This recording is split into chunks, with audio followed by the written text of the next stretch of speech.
Hello, and welcome to this presentation on understanding the new $1,700 federal tax credit for donations to K-12 school scholarships, a part of President Trump's Big Beautiful Bill, and why churches should consider utilizing this powerful tool. In this video, we will cover the mechanics of the federal tax credit, scholarship granting organizations and student eligibility, private school requirements for SGO scholarships, and setting up an SGO and/or a church school. The idea with this legislation is to increase competition within the K-12 schooling system. So good schools attract more students and get more money. Bad schools lose students and lose money. Also, it gives parents a choice as to where they choose to send their kid to be educated.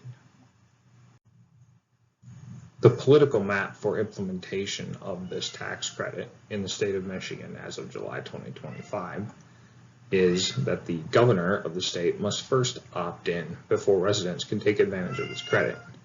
If the governor opts in to this credit, SGOs will be able to apply to be on the state-approved list of approved SGOs for this specific tax credit.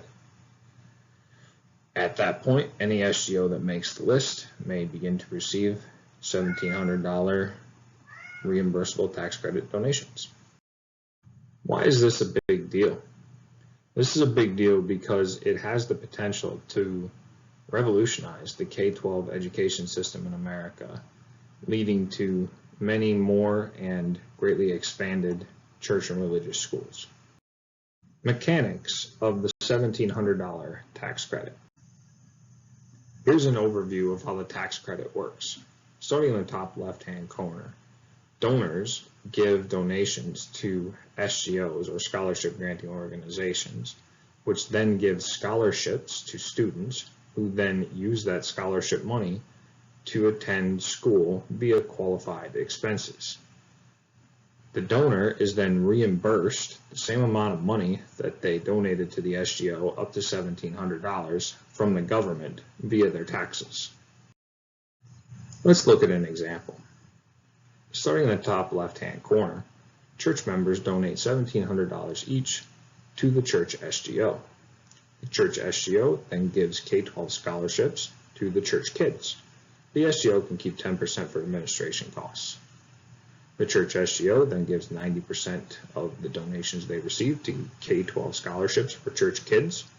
The church kids then spend that scholarship money at the church school for charges such as tuition and qualified fees. The government then reimburses the church members who donated $1,700 each via their taxes. Let's get a little more specific about how the tax credit works. This tax credit is a $1,700 non-refundable tax credit for donations to scholarship granting organizations. This 100% non-refundable tax credit results in a reduction in one's tax liability. The benefits of contributing to SGOs via this tax credit are: you can either pay the government $1,700 or you can give $1,700 to an SGO of your choice, which will then use that money to give scholarships for children to attend school. This tax credit is non-refundable, which means that your tax liability cannot go below $0 total for a year if you choose to use this tax credit. And all taxpayers are eligible to claim this credit. Eligibility criteria for donors. Anyone can claim the $1,700 100% non-refundable tax credit. Residency requirements. Money must stay within state lines. For example, donors who live in Michigan must donate to an SGO in Michigan who gives scholarships to students who live in Michigan and attend K-12 school in Michigan. The $1,700 tax credit is most likely going to be one credit per tax receipt. So a couple filing jointly will be able to claim $1,700, while a couple filing separately will be able to claim 2 times $1,700. Let's look at an example. John and Jane Smith donate $1,700 to Community Church SGO on December 31st, 2027. John and Jane Smith claimed the $1,700 tax credit when filing their taxes in 2028. As a result of the tax credit, John and Jane Smith get a bigger refund check when they file their taxes in 2028. Scholarship granting organizations and student eligibility. A scholarship granting organization is a 501c3 registered with the state in which it operates. These scholarship granting organizations collect donations and give scholarships to eligible students for eligible education expenses. Who can start an SGO to receive those $1,700 donations? Churches, private schools, public schools, football programs, 4-H clubs, Rotary clubs, running clubs, and pretty much any other organization that wishes to start an SGO can start one. What can these scholarships be used for? This is a big question. The law states a class of education savings accounts known as Coverdell accounts. If you're interested in finding out more specifics, please look that up. In general, these funds can be used for tuition, fees, academic tutoring, special needs. They can also be used for room and board and transportation, so busing, and technology, computer equipment, etc. I thought it was funny that they had to include down here in the law that you can't put your Xbox Live subscription on scholarship money. That's pretty classic. Types of scholarships that can be offered by SGOs. SGOs can offer need-based scholarships, merit-based scholarships, belonging-based scholarships, and scholarships that combine different aspects of all three categories. In order to qualify for a scholarship from one of these SGOs, a student must be a member of a household with an income for the calendar year prior to the date of application for the scholarship that is not greater than 300% of the area median gross income for the area in which they live. They must also be eligible to enroll in public elementary or secondary school.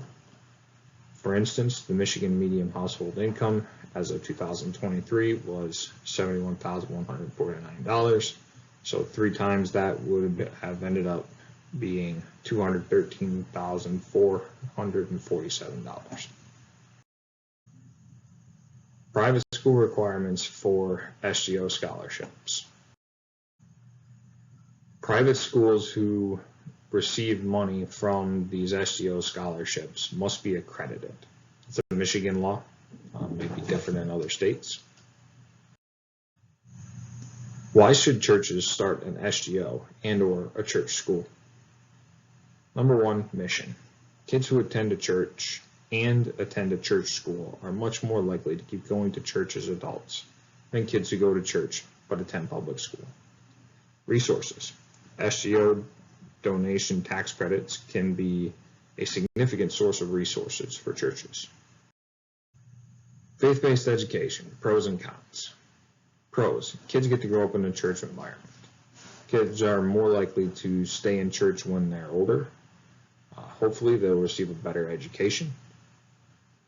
Church schools can entice people to come to your church. And in the case of these tax credits, you get free money from the government and get to bring more revenue to your church. Cons, lots of setup. Possible debt trap. This would be where if your church borrows a lot of money to build a new school building especially. You can have small class sizes and inconsistent class sizes. Also, additional facilities are necessary if a church wants to build a school. Let's take a look at an example to see just how powerful this SGO and church school system can be. Take the example of a 1,000 family church. If a 1,000 family church can get 500 people to sign up to give $1,700 donations, which are 100% reimbursable, so $0 out of pocket, that adds up to approximately $32 a week per family. When you add all that up, that's $850,000 per year, again with $0 out of pocket. $850,000 a year is enough money to give $107,650 scholarships to K-12 kids, which is often enough to cover 100% the cost of tuition plus some. And also the church gets to keep their 10% for admin costs, so that adds up to $85,000 in administration revenue for the church. And this repeats every single year. That's a very powerful financial incentive. How to set up an SGO. SGOs are 501c3s, so the normal process will need to be followed when setting them up. We need to follow the guidelines for getting approved. SGOs that plan on receiving these $1,700 donations that are tax reimbursable need to make it onto the state approved list. There will be, if Michigan opts in, a list that the state government gives to the federal government by January 1st of every year. And if your name of your SGO is not on that list, you won't be able to receive those donations and give the person a receipt that will allow them to claim the tax credit. Once you have all the back end set up, you'll need to solicit donations. Church members are a good source of people to target for this. Another thing to remember is there'll be no commingling of funds. What that means is that the SGO that is set up to take these $1,700 donations can only take these $1,700 donations. You cannot commingle them with other donations. You'll need to be able to issue receipts to donors so that they can give the receipt to their tax preparer so that they can claim their tax credit, tax time. You'll need to ask for scholarship applications. It's great to collect all this money, but you have to have some students to give it to, so you'll have to figure out where to get the students to apply for your scholarships. You'll need to check the student eligibility. This is another big part of these SGOs. So because of the 300% of average area income limit, all students who receive scholarships from these SGOs must have their family's income verified so to make sure that they qualify. And then you'll also have to set up guidelines for which students get how much money in scholarships. There's a whole process with this. You could go with the simple process of everyone gets equal, or you could go on some sort of income prorated process because you will have the income of all the families. And then you award the scholarships to your students and they get out there and hopefully have a great life. How to set up a church school. Number one is seek professional help. Schools are very complex organizations, buildings, traditions. They're very, very complex to do. Please seek professional help. But basically, you need to find facilities.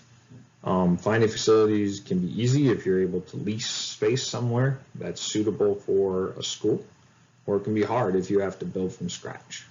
You have to hire competent staff and listen to them. This is going to be easier now with the SGO's money because typically private school teachers were paid less than their public school counterparts, but that probably won't have to be the case anymore. You need to find students for your school. Obviously, the first place to start is the students of the families who go to your church, but you can certainly branch out from there. Pray a lot. This is a big one. Trying to get all of this set up and around and new school, it's like moving, and prayer is going to help a lot in figuring out this whole process. Keep in mind that there may be possible cooperation opportunities with your public school system, especially in the area of leasing facilities and joining joint sports programs and extracurricular programs. Now for the big decision. Does your church set up just an SGO, or do they go with a school and an SGO? Let's look at some of the different factors that can play in here. The benefits of doing an SGO only are it's simple. SGO, if you have one person in charge of it at your church, they'll be able to assemble all the materials, do the income verifying, all the different steps that have to be done to maintain compliance, and then they can be in charge of issuing scholarships, and you're out the door. No kids throwing up in the bathroom, no all the other headaches that come along with this school. Also, it's flexible for students, so you may have students who go to your church who want to go to a different school that already exists. So why build one yourself? Cooperation with other churches, busing. So because you can spend the scholarship money on busing, you could potentially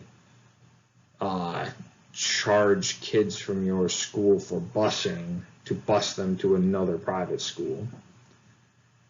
Economies of scale. So with the SGO only, you don't have to worry about being a small school because you're just giving scholarships and there's really no economies of scale there. It's also flexible, like we talked about above. The cons of it are you have less control over your student environment. So if you're sending kids at your church to a different church school, they set the curriculum, they set the rules. And also 90% of the money that the church members are donating goes outside of the church. Because remember, you still get to keep 10% for admin, even if you only have an SGO. What about an SGO and a school? Well, the pros are you have control of the student environment, which is a big deal. Also, money stays within the church. There are different formats for these schools. There are K4 schools, K8 schools, and even K12 schools. Also, kids from other churches can come to your school. Cons of opening a school. Schools are complex and expensive. Buildings, they're very, very complex and expensive. Also, once you've invested in building a school, you've got less flexibility for your students who go to your church because you kind of expect them to go to your school.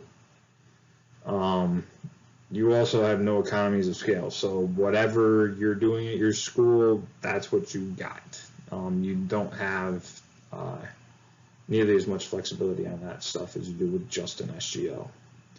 Also, cooperation can be limited because if you're building a new school, that can be seen as competition by other private schools or even the public school system. Conclusion. This is a great opportunity for kids and churches with lots of room for growth and can also be financially rewarding. I hope that you will take a serious look at taking advantage of this federal tax credit to help forward the mission of God on earth. Thank you. Have a blessed day.